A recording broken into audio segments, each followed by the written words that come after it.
지금 읽은 누가복음 11장 1절부터 4절의 말씀으로 예수님처럼 기도하자라고 하는 제목으로 오늘 복음의 말씀을 선포하겠습니다. 지금 누가복음에서 예수님이 가르쳐 주신 이 기도문을 주기도문이다, 로드스 프레이어라 이렇게 부르고 있습니다. 이 누가복음에서 예수님이 가르쳐 주신 기도는 이 마태복음 6장에도 기록되어 있습니다. 근데 이 누가복음과 마태복음에서 이 주기도문의 차이는 이 마태복음이 좀 디테일하면서 좀 깁니다. 그러나 이 누가복음과 마태복음에 등장하는 예수님이 가르쳐 주신 이 주의 기도는 그 핵심에 있어서는 동일합니다. 누가복음 11장 1절에 예수께서 한 곳에서 기도하시고 마치심에 제자 중 하나가 여짜오되 주여 요한이 자기 제자들에게 기도를 가르친 것 같이 우리에게도 가르쳐 주옵소서 이렇게 요청하고 있습니다. 복음서에 의하면은 예수께서는 새벽에도 기도하시고 산에서도 기도하시고 철야 기도도 하시고 다양한 상황 속에서 다양하게 기도를 드렸습니다. 어떤 때는 침묵으로 기도하고 어떤 때는 통곡하며 부르짖어 기도드리셨고 또 중요한 사건 앞에서는 밤을 새워서 철야 기도하셨습니다. 12제자를 선택하실 때는 밤을 새워서 기도하시고 다음날 12제자를 선택하셨습니다. 그리고 평소에는 이른 새벽에 홀로 기도하셨습니다.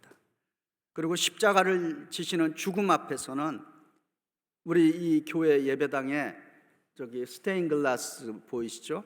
저게 그 겟세마네 동산에서 참 예수님이 드리는 그 기도의 모습, 참 저거 볼 때마다 이렇게 마음에 와닿죠.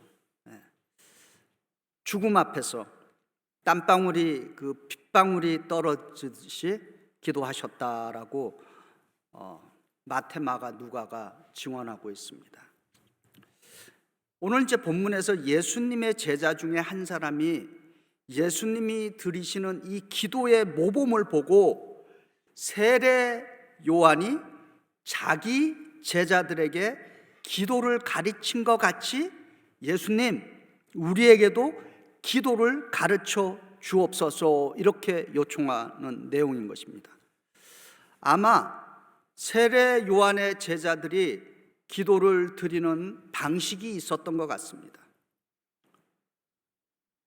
그 성경을 통해서 보면은 세례 요한의 기도 중에 하나가 금식 기도였습니다.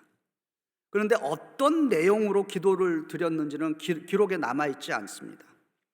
그럼에도 불구하고 그 당시 사람들은 어떤 사람이 기도하는 모습을 보거나 그 기도의 소리를 들으면은 저 사람은 세례 요한의 제자이구나 라고 하는 것을 알 수 있었던 것 같습니다. 세례 요한이 자기 제자들에게 어떤 기도의 어떤 그 모범이 되었듯이 제자들은 예수님에게 그런 기도 생활에 모범이 될 만한 것을 가르쳐 달라 이렇게 지금 말씀하는 것입니다. 한때 우리에게 야베스의 기도가 아주 유행한 적이 있습니다. 아마 지금도 혹시 그 야베스의 기도를 드리는 분들이 있을 겁니다. 역대상 4장 10절에 근거한 책이죠. 주께서 내게 복을 주시려거든 나의 지경을 넓히시고 주의 손으로 나를 도우사 나로 환난을 벗어나 근심이 없게 하옵소서. 이 구절을 마치 주문처럼 외우고 되풀이하는 분들도 있을 겁니다. 인생의 그 벼랑 끝에 서 있는 사람들에게 이 야베스의 기도가 유익이 됩니다. 어떤 면에서 우리도 야베스처럼 간절한 기도를 드릴 수 있어야 합니다. 그러나 성경 어느 곳에도 우리에게 야베스처럼 기도하라라고는 가르치지 않고 있습니다. 오직 예수님만이 누가복음 11장 1절부터 4절로 너희는 이렇게 기도하라라고 가르쳐 주셨습니다. 이 야베스의 기도와 예수님이 가르쳐 주신 이 기도의 차이가 무엇인가 한번 이렇게 생각해 보기 바랍니다.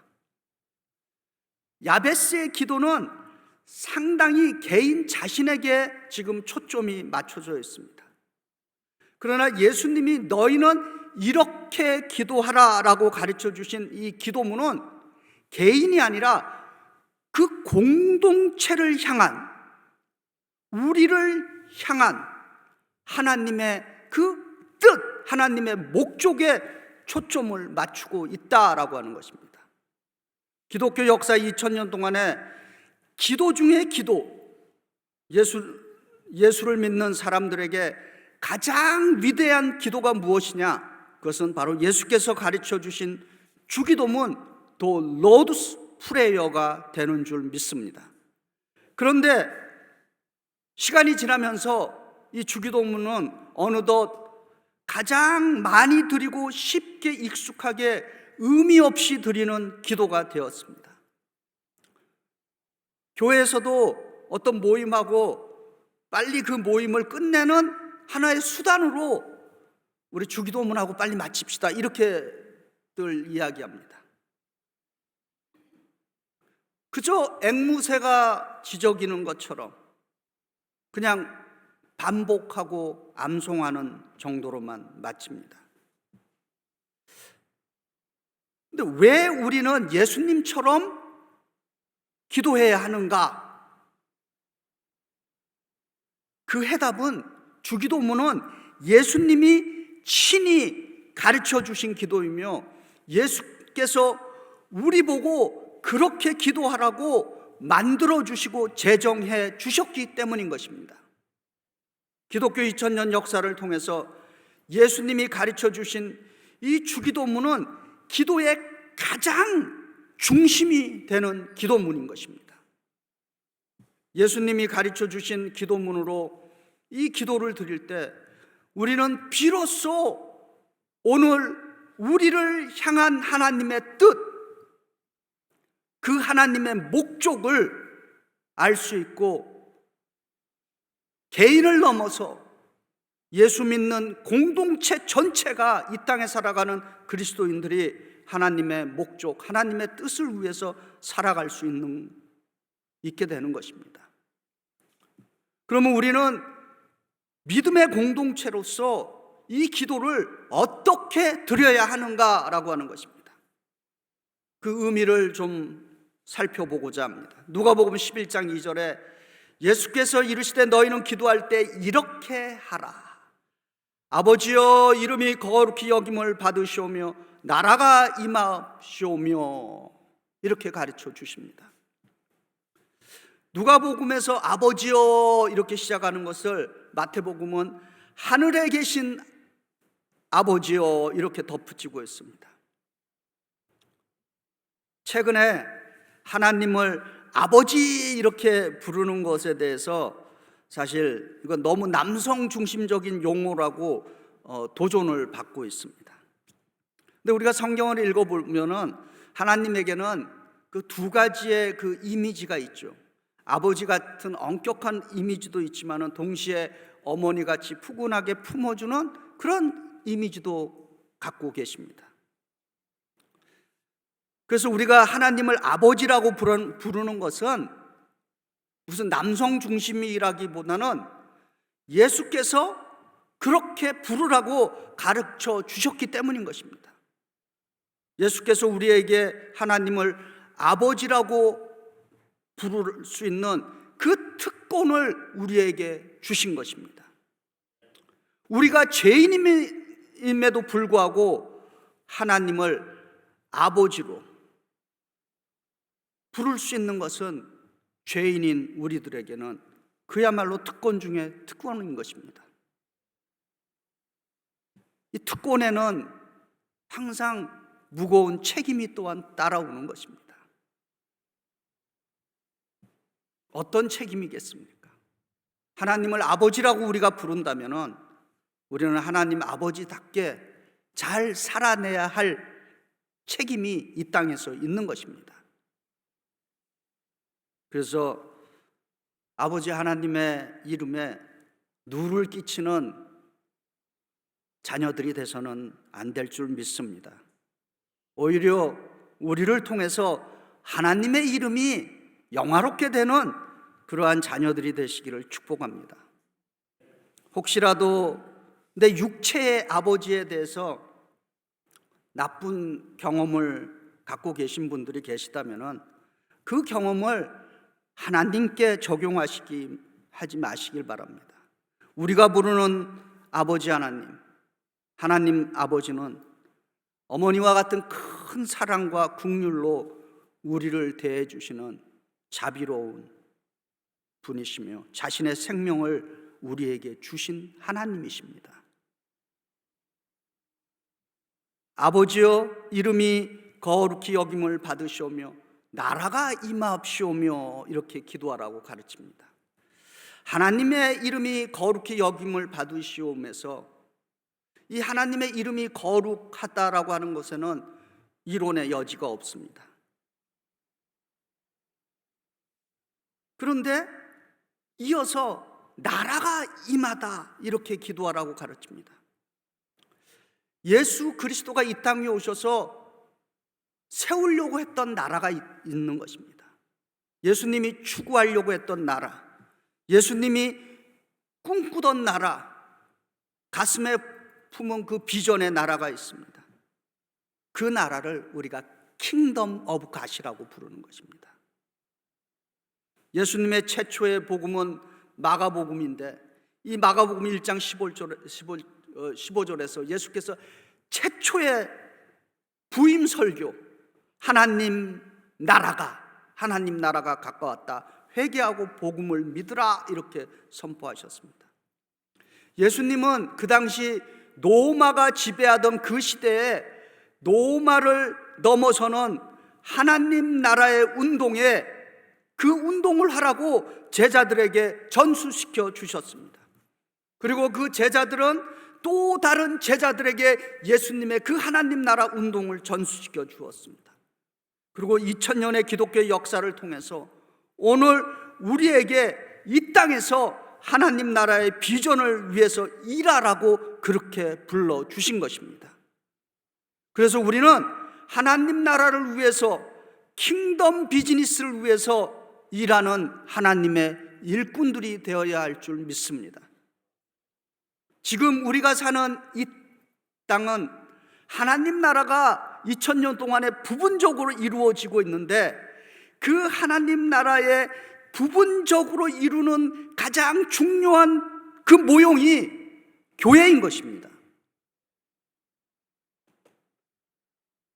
이 교회를 통해서 하나님께서는 여전히 하나님 나라의 그 일을 계속해서 펼쳐 나가는 것입니다. 우리 주 예수 그리스도가 시작하신 하나님 나라가 도대체 그 내용이 무엇인가? 어떤 개념으로 얘기한다면 하나님 나라는 우리가 예수 그리스도의 이름으로 사랑을 실천하는 것, 평화를 실천하는 것, 희망을 불어넣는 것, 정의의 삶에 헌신하는 것, 진리에 참여하고 쓰임받는 이런 것들이 하나님 나라 운동의 가치관이 되는 것입니다. 이러한 하나님 나라의 운동에 우리 교회와 성도들이 쓰임받아야 할 줄 믿습니다. 이제 누가복음 11장 3절에 우리에게 날마다 일용할 양식을 주옵시고 라고 기도드리라고 가르치십니다. 일용할 양식, 데일리 브레드 꼭 필요한 것입니다. 그런데 이 일용할 양식이라고 하는 이 표현, 데일리 브레드, 이것은 쌓아놓는 양식이 아니라는 거죠. 저축되는 양식이 아닌 것입니다. 매일매일 날마다라고 하는 말이 붙어 있습니다. 그래서 이 양식은 하루도 이 양식 없이는 살아갈 수 없다라고 하는 것입니다.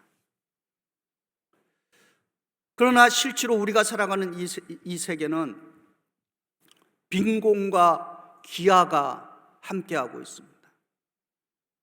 빈곤이라고 하는 거, 영어로 파버티라고 그러는데 최소한의 그 인간의 그 삶을 영위하기 위한 물질적인 그 자원, 이것이 부족하면 빈곤하게 되는 것입니다. 또 기아, 헝거, 매일매일 먹어야 되는데 장시간 그 먹을 양식, 식량이 부족으로 인해서 배고파하는 것, 이것을 기아라고 말합니다. 우리가 살고 있는 이 뉴욕시 18살, 언더 18살 미만의 우리 아이들 그리고 청소년들이 20%가 이 뉴욕시에서 음식이 부족한 상태로 살아간다라고 하는 그러한 통계가 있는 것입니다. 세계에서 가장 부강하다라고 하는 이 미국 그리고 이 뉴욕에서 20%나 되는 열이면 2명의 아이들이 여전히 배고픔 속에 살고 있다라고 하는 것입니다. 예수님은 재림하셔서 최후의 심판에 대해서 말씀하셨습니다. 그 재림에서 최후의 심판의 그 기준이 참 우리로 하여금 많은 생각을 하게 만듭니다. 마태복음 25장 35절에 36절입니다. 내가 줄일 때 너희가 먹을 것을 주었고 목마를 때 마시게 하였고 나그네 되었을 때 영접하였고 내가 헐벗었을 때 옷을 입혔고 내가 병들었을 때 돌아보았고 내가 감옥에 갇혔을 때 와서 보았느니라. 이것이 최후의 심판의 양과 염소로 구별할 때 양에게 속한 사람들에게 한 말인 것입니다. 종교개혁자, 캐톨릭에서 개신교 프로테스탄트가 생길 때 가장 큰 영향력을 미친 분이 마틴 루터죠. 이분이 날마다 일용할 양식을 주옵시고 요 내용을 해석을 사회적인 차원에서 해석을 했습니다. 그리고 적용했어요. 마틴 루터가 이렇게 말합니다. 누구나 빠짐없이 일용할 양식을 얻으려면은 경제가 활성화가 돼야 되고 취업률이 높아져야 하고 정의로운 사회가 구현되어야 한다. 그래서 우리에게 날마다 일용할 양식을 주옵시고 이렇게 기도할 때 가난한 사람들을 짓밟고 하루하루 끼니거리를 빼앗아가는 악의적인 착취에 대해서 대항하는 기도가 바로 이 기도다 이렇게 얘기했습니다. 날마다 일용할 양식을 주옵시고 라고 할 때마다 가난한 사람을 짓밟는 세력에 대해서 저항하는 기도가 바로 이 기도다라고 하는 것입니다. 저희가 예배드리는 곳이 감리교입니다. 감리교의 아버지는 요한 웨슬레죠. 요한 웨슬레는 항상 이렇게 얘기했습니다. 예수 그리스도의 복음, 굿뉴스는 개인적이지만 동시에 항상 사회적인 복음이다 이렇게 얘기했습니다. 다시 말해서 우리 각자 개인의 구원과 우리가 살아가는 세상을 변화시키는 것이 예수님이 가르치시는 기도의 핵심이다라고 하는 것입니다. 이제 누가복음 11장 4절에 우리가 우리에게 지은 모든 사람을 용서하오니 우리 죄도 사하여 주옵시고 우리를 시험에 들게 하지 마옵시고 이렇게 기도하라고 가르칩니다.